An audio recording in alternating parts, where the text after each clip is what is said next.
Hello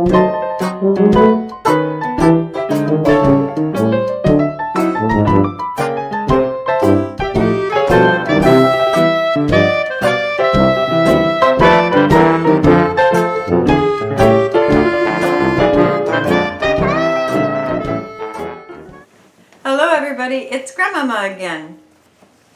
Time for today's story from a Hometow Scrapbook by Ben Weatherwax.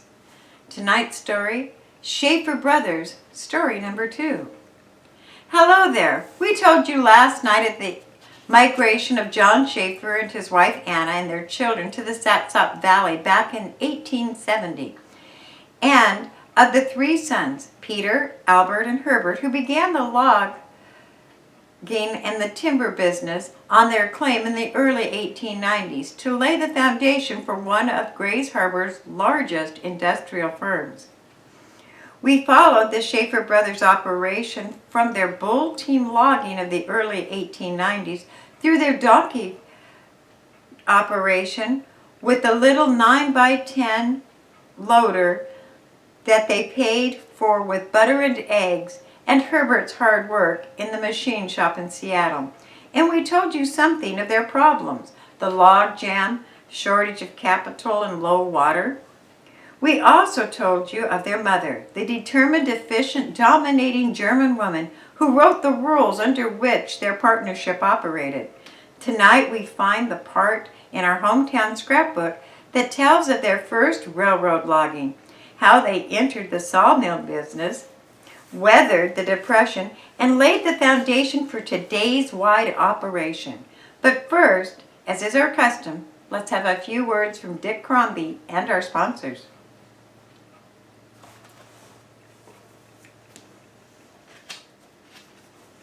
Logging back in the harbor's old-time days of big timber, and plenty of it, was not at all feather bedding. The Schafer brothers had to learn that from the day they fell their first fir. In the 16 years they had logged up to 1909. They enjoyed good days and bad, and in 1909 brought more or less desirable of the two. I think we told you one time on the scrapbook of the high waters of 1909. How they had the driest year on record. Then the skies opened up and drowned the county in a deluge that overflowed the rivers, flooded the lowlands, and caused untold damage. Well, the Schafer brothers, with their young business, were right in the middle of that. When the rivers began to run bank full in November of that year, the Schafers were among the many Grays Harbor loggers who stored a great portion of their logs on the Chehalis boom. There was a total of 20 million feet in that great boom, and the like of which has never been seen in the Northwest for size or turnover. Well, when the waters got so high that the boom went out, the whole 20 million feet started for the Pacific Ocean via Grays Harbor. Every tug on the harbor was put to work salvaging the logs, and among them was Tom Soul's tug Edgar. Holbrook tells the story. The Edgar and her crew worked for 20 hours straight, then tied up while the crew tried to get some sleep. And about that time, Peter and Albert Schafer wanted to know what was wrong with the tug and why it wasn't working. When they informed them that the crew was sleeping, the Schafer brothers volunteered to work it. "We'll be the crew," they announced. With a few of their employees, the brothers and Captain Soul took the ship down the harbor. Skipper Soul told the story well. Albert Schafer had never run a marine engine, Tom recalled, but he ran one now. He wasn't much good at stopping, but he was one of the greatest full speed ahead I've ever seen, and he could back up twice as fast. That was some steamboating. We never really stopped. It was either full speed ahead or astern. Skipper Soul described the boat works, riding the flood tides with logs floating on all sides, millions of feet of timber bouncing and ramming and rearing, with Aberdeen's plank sidewalks mixed in with the logs. A barn floated past with chickens roosting on it, headed for China. And out of that maze of flotsam and jetsam, Peter Schafer could pick each log that the Schafers owned with his pole axe. The brothers worked at everything on the tug. When the little boat stopped to load up with fuel, Albert proved to be the greatest wood loader that Tom Sowell had ever seen. The brothers broke 5 windows in the tug, throwing the wood aboard. But they broke all the records, too, for refueling. That was the big year of 1909. It had brought another blow to the Schafer brothers. In April, their mother, Anna, the efficient, dominating director of her family, every effort, died at the age of 68. She was buried beside her husband John on the family burying ground in the upper Satsop. But her sons, who still felt the influence of their mother's discipline and shrewdness, drove determinedly ahead. They bought more donkey engines and turned their oxen into beef. What quality of beef those calloused bulls of the woods made is not recorded, but it is doubtful if they served in any other form than hamburger. But there were more hurdles to go over. Hardly had they gotten their donkey logging underway that it became apparent that they would have to join the firm turning to the railroad logging now. Switching from bull teams to donkey engines had been expensive, but another move to railroading would call for a tremendous outlay of cash. It was 1913 before the Schafer brothers decided that they were ready to take the leap. They bought a 45-ton Heisler, 2 miles of rails, and some disconnected logging track. They laid the strings of steel north out of Brady and delivered their logs to the Northern Pacific on the Brady siding, just about where their roundhouse and shops are today. Well, the tariff for the haul from Brady by the railroad struck the brothers as pretty steep, and they considered crossing the Northern Pacific line so that they could again dump their logs directly into the Chehalis boom. But the Northern Pacific balked. The rail line knew its angles at grade crossings and held them up.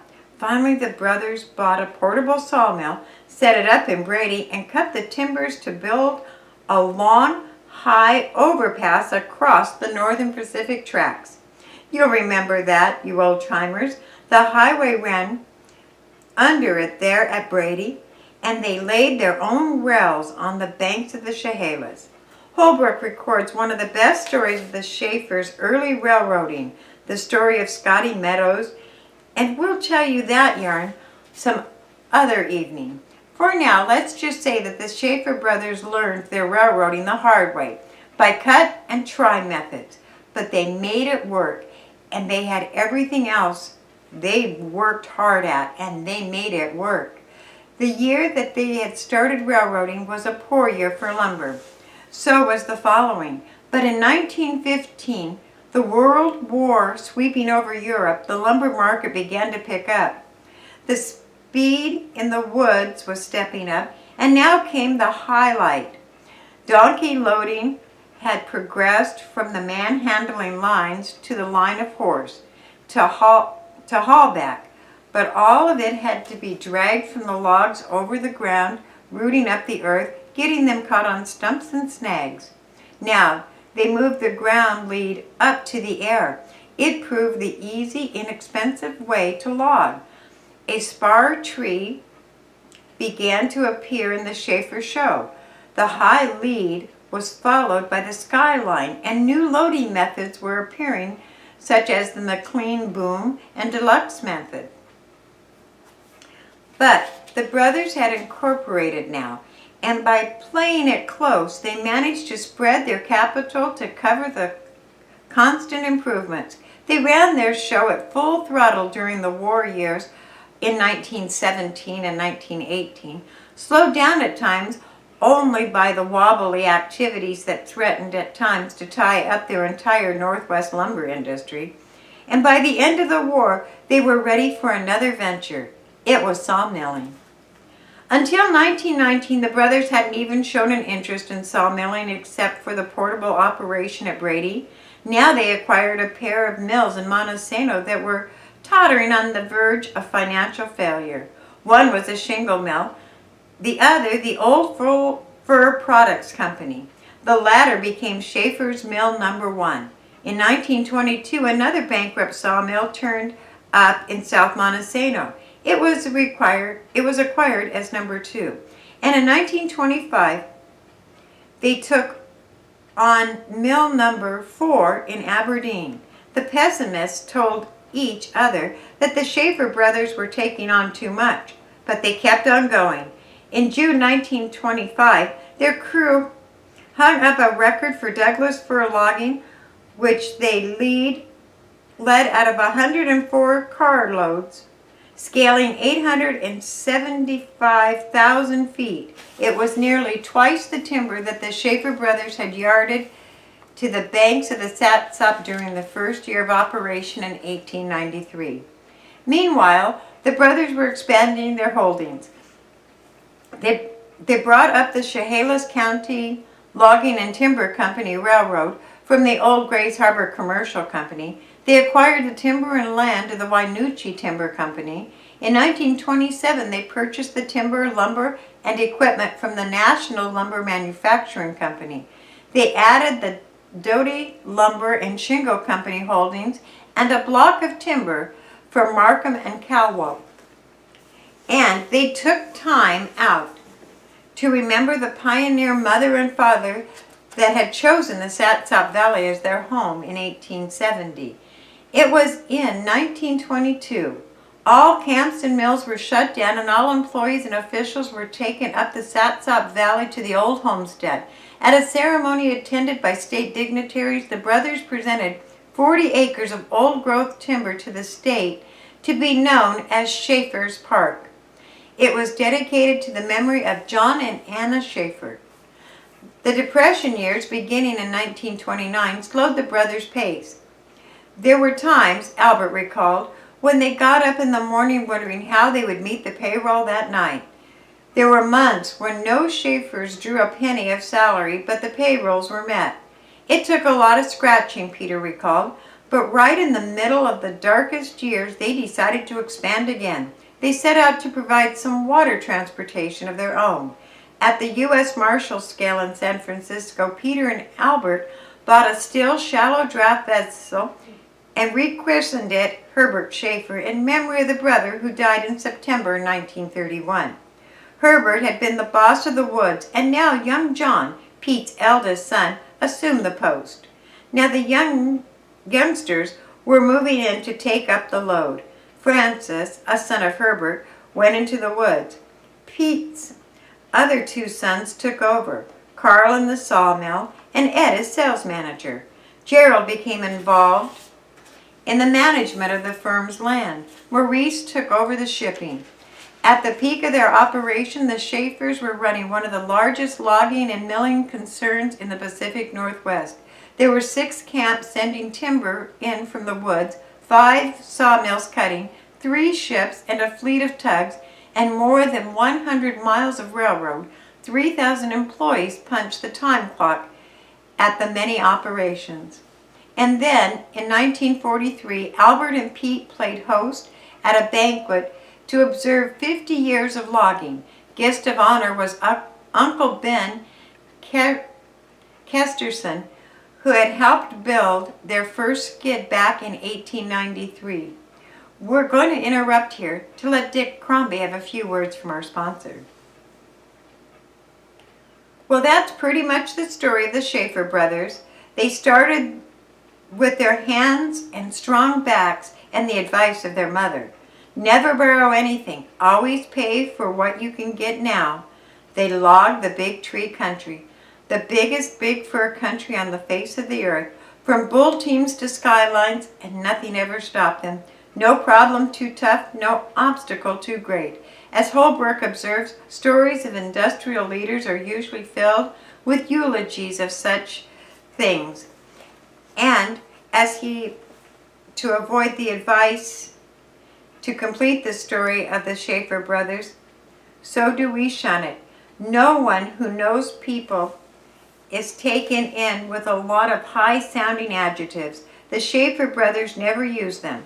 We'll tell their story on a scrapbook because it is a history of one of the institutions that grew up from the boundless timber of our native hearth. One of the institutions that did not fold and disappear when its owners had made their stake.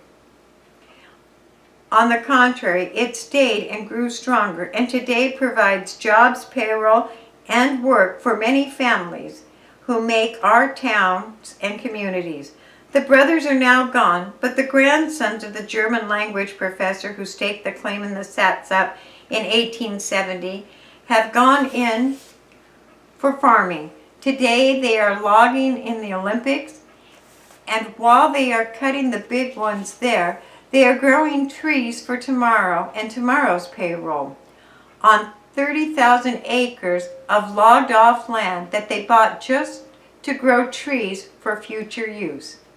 That's looking ahead, as the brothers look ahead when Herbert went to work in the boiler factory in Seattle to learn how donkey engines were built. And that's the story of the Schafers for now, and a great addition to our hometown scrapbook. Thanks for listening.